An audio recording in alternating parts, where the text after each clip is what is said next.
ఈరోజు ప్రతి తెలుగు వారికి ఆంధ్ర తెలంగాణ భేదం లేకుండా సంయుక్త ఆంధ్రప్రదేశ్ ప్రజలందరికీ శుభవార్త. ఏంటిది? అదేనండి, విశాఖ స్టీల్ని జాతీయం చేసిన స్టీల్ ప్లాంట్ని ఇంకా అమ్మము అని రాజ్యసభలో సుబ్బారెడ్డి గారు అడిగిన ప్రశ్నకి సమాధానం ఇచ్చింది కేంద్రం. Very nice. ఎందుకంటే విశాఖపట్నం స్టీల్ ప్లాంట్ అనేది మరొక స్టీల్ ప్లాంట్ లాంటిది కాదు.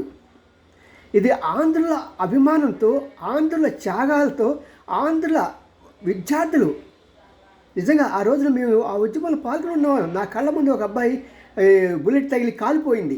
పాప ఇప్పటికీ కుట్టుతూ నడుస్తున్నాడు. మరి అలాంటి త్యాగాలు చేసిన ఈ యొక్క స్టీల్ ప్లాంట్ తెచ్చుకున్నప్పుడు మరి అది పోతుందంటే ఎంత బాధ. మరి దానికి ఇంకా పోదు అని రోజు గర్వంగా చెప్పేటప్పటికి నాకు వ్యక్తిగతంగా చాలా ఆనందం వేసింది. ఎందుకంటే మేము పోరాడాము. మరి అలాగే చాలామంది పోరాడిన వాళ్ళు ఉంటారు. బట్ ఇది మన ఆంధ్రప్రదేశ్కి, ప్రత్యేకంగా విశాఖపట్నానికి చాలా పెద్ద బూస్ట్. ఎన్ని వేల మంది అక్కడ ఆధారపడ్డారని డైరెక్ట్గా ఎంప్లాయీస్తో పాటు. మరి ఈ రోజున వైజాగ్ ఇంత గొప్పగా అభివృద్ధి చెందిందంటే రాష్ట్రంలో ఏ ప్రభుత్వం ఉన్నా దాన్ని పట్టించుకున్న నాదుడు లేడు ఇప్పటికీ. కానీ వైజాగ్ స్టీల్ ప్లాంట్ ఉంటే చాలా సార్, దాని మటుకు అదే డెవలప్ అవుతుంది అనేవాళ్ళు ఎంతోమంది. So anyhow, it is good news to everybody. మీ ఎన్ రామ్జీ, సీనియర్ జర్నలిస్ట్, గూడిగంటల TV9.